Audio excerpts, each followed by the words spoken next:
नमस्कार दोस्तों, मैं अनिल कुमार जैन स्वागत करता हूं आपका अपने इस YouTube चैनल पे। देखिए दोस्तों, इससे पिछले वाले वीडियो में मैंने तुम्हें बहुलक निकालना सिखा दिया था और माध्यक निकालना सिखा दिया था। कौन से क्वेश्चन का? जिसमें वर्ग अंतराल दिया हुआ रहता है। अब तक जो मैंने तुम्हें पढ़ाया ना, उसमें मैंने तुम्हें माध्य, माध्यक और बहुलक जितने टाइप के भी क्वेश्चन बनते हैं ना, वो मैंने तुम्हें सारे बता दिए। ठीक है, इसी टाइप से क्वेश्चन बनते हैं। लेकिन मैंने तुम्हें पिछले वीडियो में बोला था कि एक क्वेश्चन तुम्हारा और आएगा जिसमें दो अननोन वैल्यू दी हुई रहेगी, एक्स और वाई की। ठीक है, अब इस क्वेश्चन में वही है। कौन सा क्वेश्चन है ये तुम्हारे चैप्टर 14.3 का क्वेश्चन नंबर 2 है। ठीक है, देखो इसमें x और ये y दो अननोन वैल्यू दी हुई है और इसमें दिया हुआ क्या है? देखो ये इन सबका योग दिया हुआ है, बारंबारताओं का योग दिया हुआ है 60, यानी कि सिग्मा f की वैल्यू दी हुई है तुम्हें 60 और साथ में दिया हुआ है माध्यक। माध्यक कितना दिया हुआ है? 28.5। अब क्वेश्चन में पता है क्या पूछ रहा है? क्वेश्चन में पूछ रहा है कि x और y की वैल्यू बताओ। किसकी वैल्यू बताओ? x और y की वैल्यू बताओ। अब इसमें देखो वैसे नया कुछ भी नहीं है, पर काम क्या करना है, माध्यक दिया हुआ है अब की बार और x और y का मान बताना है। तो अब क्वेश्चन को सोल्व कैसे करेंगे वो सुनना। जैसे ही माध्यक की बात आ जाए ना, किनमें? वर्गीकृत आंकड़ों में। जैसे ही माध्यक की बात आ जाए तो सबसे पहले क्या निकालना है? CF निकालना है। क्या निकालना है? CF। तो यहां पर अपन निकालेंगे CF, यानी कि संचयी बारंबारता। अब देखो CF वही तुम्हें निकालना आता है। ये कैसे निकालते हैं? जो पहली बारंबारता है उसको तो ऐसा कैसा लिख दो। ठीक है, अब इसमें नेक्स्ट अगली वाली जो है बारंबारता वो जुड़ती जाएगी। तो 5 में x जोड़ो, तो 5 में जब x जोड़ेंगे ना तो इसको ऐसा का ऐसा लिखेंगे 5 + x। ठीक है, अब 5 + x में क्या जोड़ेंगे? 20 जोड़ेंगे। अब इसमें 20 जोड़ना है तो 20 में देखो ये 5 जुड़ जाएगा तो कितना हो गया? 25। तो ये चलेगा 25 + x, ऐसे चलेगा। ठीक है, अब इसमें कितना जोड़ना है? 15 जोड़ना है। तो 25 में 15 जोड़ेंगे, 25 में 15 जोड़ेंगे तो कितना हो गया? 40 हो गया। तो ये हो गया 40 + x। ये ऐसा कैसा चलता जाएगा? जो अननोन वैल्यू होगी ना वो अलग चलती जाएगी। अब 40 + x में y जोड़ेंगे तो फिर ये अननोन वैल्यू आ गई, तो ये अलग जुड़ती जाएगी ऐसे 40 + x + y। ठीक है, ये हो गया ऐसे। अब इसमें जोड़ना है 5, तो 5 जोड़ोगे तो देखो 40 में जुड़ेगा 5, तो ये हो जाएगा 45 + x + y। ये तुम्हारी क्या निकल के आ गई? CF निकल के आ गई। अब देखो इसमें तुम्हें है ना एक बार वापस चेक कर लेना कि जो तुमने CF निकाली है ना वो बिल्कुल सही है क्या। देख लो, वापस चेक कर लेते हैं। पहली वाली ऐसे कैसे लिख दिया? 5 में x जोड़ेंगे, 5 + x हो गया। 5 + x में 20 जोड़ेंगे, कितना हो गया? 25 + x हो गया। 25 + x में 15 जोड़ेंगे, कितना हो गया? 40 + x हो गया। 40 + x में y जोड़ेंगे तो ये y ऐसे कैसा जुड़ जाएगा? इसमें 5 जोड़ेंगे तो ये 45 हो जाएगा। 45 + x + y, सही है। अब ये क्यों किया? ये अपन ने इसलिए किया क्योंकि मैंने तुम्हें बोला था जो ये लास्ट वाली CF आएगी ना वो हमेशा किसके इक्वल होती है? वो सिग्मा f के इक्वल होती है। अब अपन ये तो पता कर ही नहीं सकते ये दोनों इक्वल है या नहीं है, लेकिन ये दिया हुआ है कि ये सिग्मा f 60 है। इसका मतलब जो ये लास्ट वाली वैल्यू है वो किसके बराबर है? वो 60 के बराबर है। यही तो कैपिटल N होता है। तो एक इक्वेशन अपन को यहीं से पता चल गई। क्या पता चल गई? कि 45 + x + y है ना किसके बराबर होगा? 60 के बराबर होगा। तो मैं यहां पे लिख देता हूं प्रश्नानुसार। किसके अनुसार? प्रश्नानुसार। क्यों? प्रश्न के अनुसार सिग्मा f की वैल्यू कितनी दी हुई है? या सिग्मा f बोलो या कैपिटल N बोलो, कितनी दी हुई है? वो दी हुई है 60। कितनी दी हुई है? 60। अतः अपन क्या जान गए कि ये जो वैल्यू है ना वो 60 ही है, क्योंकि मैंने तुम्हें बोला था CF की जो लास्ट वैल्यू आती है वो सिग्मा f के बराबर ही होती है। तो अपन बोल देंगे 45 + x + y किसके इक्वल होगा?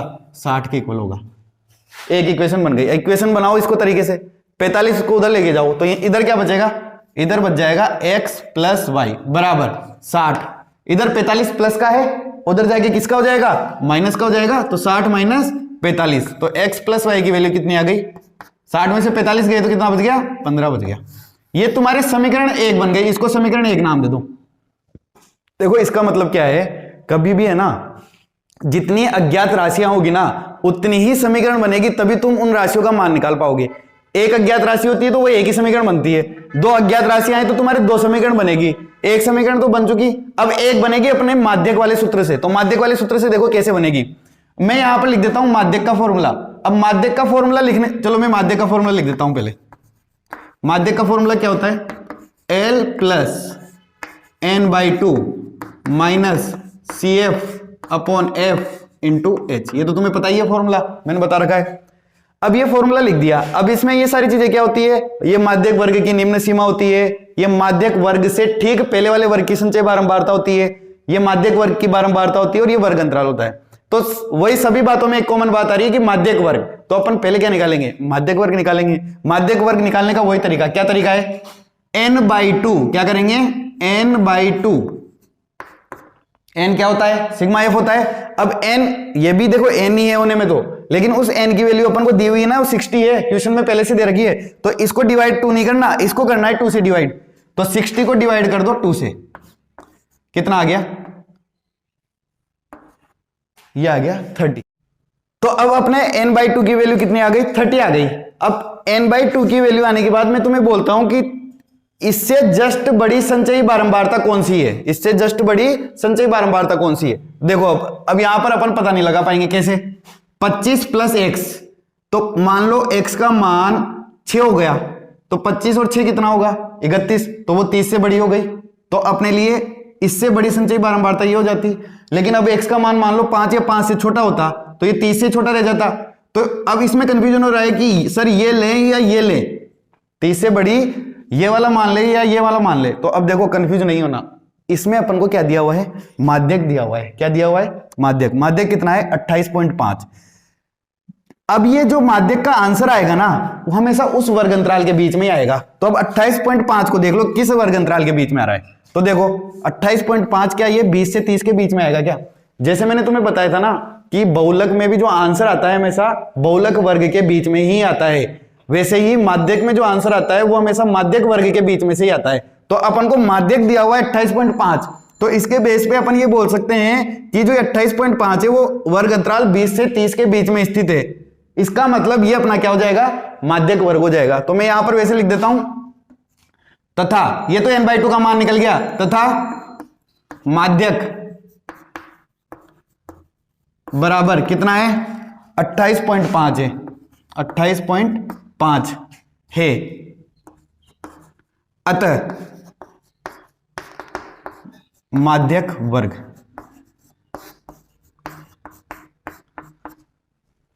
क्या होगा, माध्यक वर्ग 20 से 30।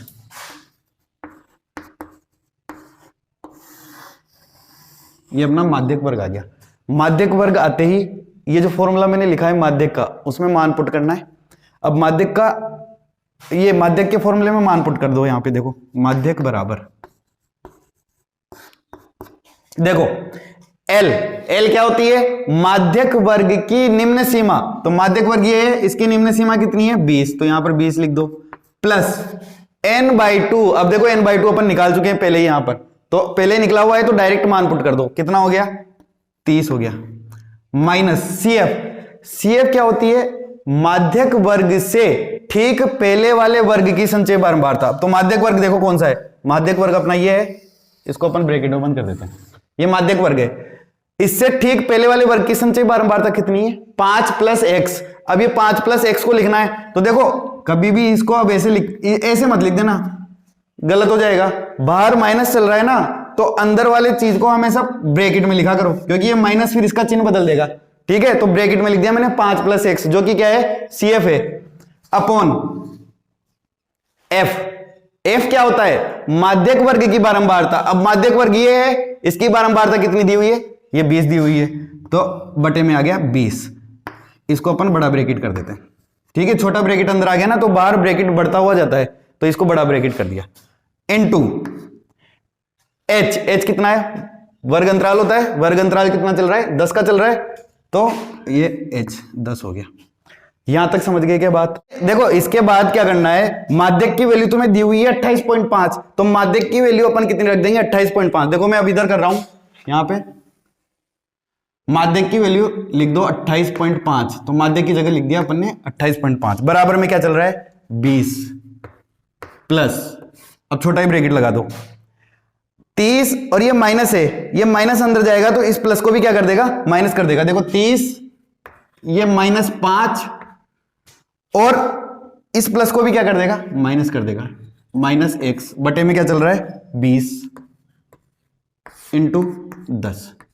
अब देखो अगर तुम वहां पर ब्रैकेट नहीं लगाते तो क्या लिखते हैं, यहां ये ऐसा कैसा 5 + x ही लिख देते, लेकिन हुआ क्या, x किसका हो गया, माइनस का हो गया ना, क्योंकि बाहर माइनस चल रहा था, इसलिए ब्रैकेट लगाना जरूरी है इस क्वेश्चन में, ये ध्यान रखना।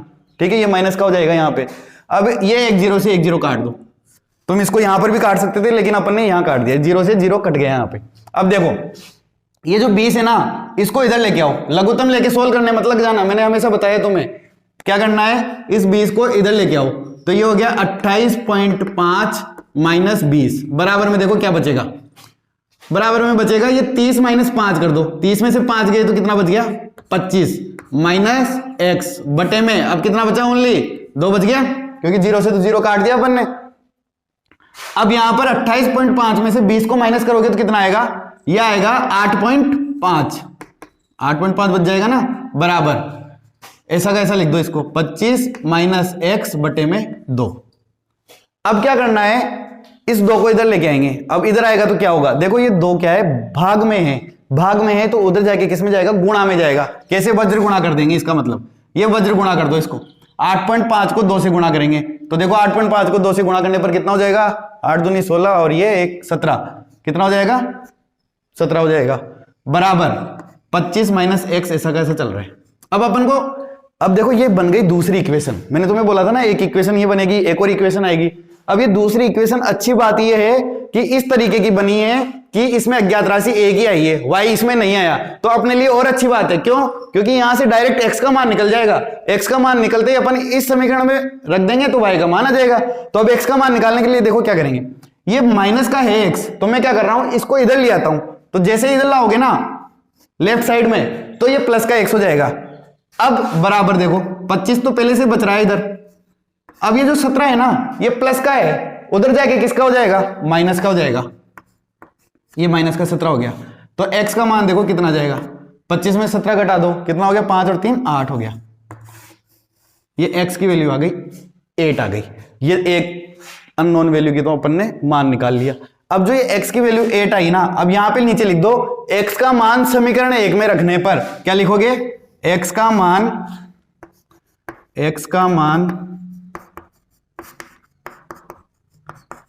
समीकरण 1 में रखने पर, तो देखो इसमें समीकरण 1 में रख दो, x का मान 8 है, 8 रख दो समीकरण 1 में, तो x की जगह तो 8 रख दिया अपन ने, ये हो गया 8 प्लस ये y ऐसा का ऐसा ही है, तो y ऐसा का ऐसा रहने दो, बराबर क्या चल रहा है 15, ये हो गई समीकरण 1 में रख दिया। अब अपन को निकालना है y, इधर प्लस का ही है तो इधर y को इधर का इधर रहने दो, 8 प्लस का है, उधर जाके किसका हो जाएगा, माइनस का हो जाएगा। तो 15 में से 8 गए तो कितने बच गए, 7 बच गया, 15 में से 8 गया तो कितना बच गया, 7 बच गया। तो ये तुम्हारे y की वैल्यू भी आ गई, x का मान भी आ गया और y का मान भी आ गया। अब तुम चाहो तो लास्ट में और आंसर लिख के जाना, ऐसे लिख के जाना, x बराबर तो 8 और y बराबर 7, ठीक है, और उसको ब्रैकेट में बंद करके आ जाना, ये तुम्हारा आंसर हो गया। इस क्वेश्चन में ये पूछ रहा था x और y की वैल्यू निकालो, जो अपन ने निकाल लिया। अब इसमें कोई दिक्कत आई क्या, अब इसको 1-2 बार रिवाइज करना, तुम्हारे एक बार समझ के फिर बिना देखे करने की कोशिश करना, फिर कुछ गलती होती है तो फिर वापस देखना। तो इस क्वेश्चन को तो अच्छे से सोल्व करके जाना, क्योंकि इस क्वेश्चन में तुम्हारी गलती होने के ज्यादा चांस है, ठीक है। अब देखो इसको एक बार और समझ लो, क्या दिया हुआ था क्वेश्चन में, क्वेश्चन में अपन को दिया हुआ था कि माध्यक का मान 28.5 है और ये सिग्मा एफ यानी कि इन बारंबारताओं का योग दे दिया 60, ठीक है, और 2 अज्ञात राशियां दे दी x और y, उनका मान पूछ रहा था। अब इस क्वेश्चन में करना तो माध्यक वाला ही सही है, क्योंकि अपन को माध्यक दिया हुआ है, तो जैसे ही अपन को पता चल रहा है माध्यक निकालना है या माध्यक से रिलेटेड कुछ भी बात हो रही है, कौन से आंकड़ों के लिए, वर्गीकृत आंकड़ों के लिए, तो सबसे पहले क्या निकाल दो, CF निकाल दो। अब अपन CF निकाल रहे हैं तो CF तुम निकाल ही लोगे, ये बता दिया मैंने 5 + 1 ऐसा कैसा चलता जाएगा। अब मैंने तुम्हें बोला जो लास्ट वाली CF आती है वो किसके इक्वल होती है, सिग्मा एफ के इक्वल, और वही कैपिटल N होता है। तो जो 45 + x + y की वैल्यू है वो अपन को किसके बराबर दी हुई है, 60 के बराबर दी हुई है। तो अपन क्वेश्चन के अकॉर्डिंग 45 + x + y को किसके इक्वल रख देंगे, 60 के इक्वल। तो यहां से 45 उधर चला जाएगा तो x + y कितना बच जाएगा, 15 बच जाएगा। ये अपने बन गई समीकरण नंबर 1। अब ये बनने के बाद अपन माध्यक वाला काम करना है, माध्यक वाला फॉर्मूला लगा दिया मैंने यहाँ पे। अब माध्यक के फॉर्मूले में अपन को ये सारी चीजें क्या होती है, माध्यक वर्ग से रिलेटेड होती है, तो अपन को पहले पता करना पड़ेगा माध्यक वर्ग कौन सा है। उसके लिए मैंने वैसे n/2 निकाल के तुम्हें बताया, क्योंकि अपन माध्यक वर्ग निकालने के लिए n/2 को सोल्व करते हैं। लेकिन अब यहां पर ये काम नहीं करेगा। क्यों नहीं करेगा काम, क्योंकि n/2 की वैल्यू 30 आ गई। अब मैं तुम्हें बोलता हूं 30 से जस्ट बड़ी संचयी बारंबारता देखनी है। अब यहां पर तुम्हें पता ही नहीं चलेगा 30 से जस्ट बड़ी कौन सी होगी, ये भी हो सकती है, ये भी हो सकती है, ठीक है, पता नहीं चल पा रही। तो अब देखो एक क्या चीज मैंने तुम्हें बोली कि जो माध्यक का मान है ना, दिया हुआ है ना, हमेशा माध्यक का मान भी उसी वर्ग के बीच में से आएगा जो माध्यक वर्ग होगा। तो देखो 20 से 30 के बीच में आ रहा है ये मान, तो माध्यक वर्ग कौन सा होगा, 20 से 30 ही होगा। तो अपन को माध्यक वर्ग पता चल गया, इसकी वजह से पता चला यहाँ पे, ठीक है। तो माध्यक वर्ग हो गया 20 से 30। अब फॉर्मूले में अपन ने मान पुट कर दिए, माध्यक की जगह क्या पुट कर दिया, 28.5, और बाकी ये अपन ने मान ऐसे कैसे पुट कर दिए। सबसे ध्यान रखने वाली बात क्या है, इस 5 प्लस एक्स को किस में रखना है, ब्रैकेट में रखना है, क्योंकि इस माइनस की वजह से इसके चिन्ह बदल जाएंगे। ये चिन्ह बदल गए, फिर इसको सोल्व किया, 20 को इधर लेके आ गए, वज्र गुणा किया इससे, तो x का मान निकल गया डायरेक्ट। अब x का मान अपन ने किस में रख दिया, समीकरण 1 में रख दिया। समीकरण 1 में रखते ही y का मान कितना आ गया, 7 आ गया। तो x और y दोनों की वैल्यू पता चल गई। ठीक है दोस्तों, तो इस क्वेश्चन की और अच्छे से प्रैक्टिस कर लेना। अब देखो मैं तुम्हें जो इसके नेक्स्ट वीडियो में बताऊंगा ना, वो बताऊंगा एक से अधिक और से कम वाले जो क्वेश्चन बनते हैं ना, वो किस टाइप का बनेगा और उसको किस तरीके से सोल्व करना है। ठीक है, वो एक टाइप का और क्वेश्चन बच गया। अब देखो दोस्तों, अब तक जो मैंने तुम्हें बता दिया ना, वो सब कुछ बता दिया माध्य, माध्यक और बहुलक से रिलेटेड। अब जो वो क्वेश्चन बनेगा वो तुम्हें नेक्स्ट वीडियो में क्लियर करवा दूंगा। तो ठीक है, थैंक यू सो मच दोस्तों। अगर वीडियो पसंद आ रहे हैं तो लाइक, शेयर और सब्सक्राइब करें और बेल आइकन पर जरूर क्लिक करें। और अगर तुम्हारा अभी तक जो पढ़ाया है उसमें से कोई भी डाउट हो ना, तो तुम कमेंट बॉक्स में लिख दिया करो, या तो मैं वहीं पर तुम्हारा प्रॉब्लम को सोल्व कर दूंगा। अगर नहीं कर पाया तो मैं तुम्हें नेक्स्ट वीडियो बना के उस प्रॉब्लम का सॉल्यूशन दे दूंगा। ठीक है, थैंक यू।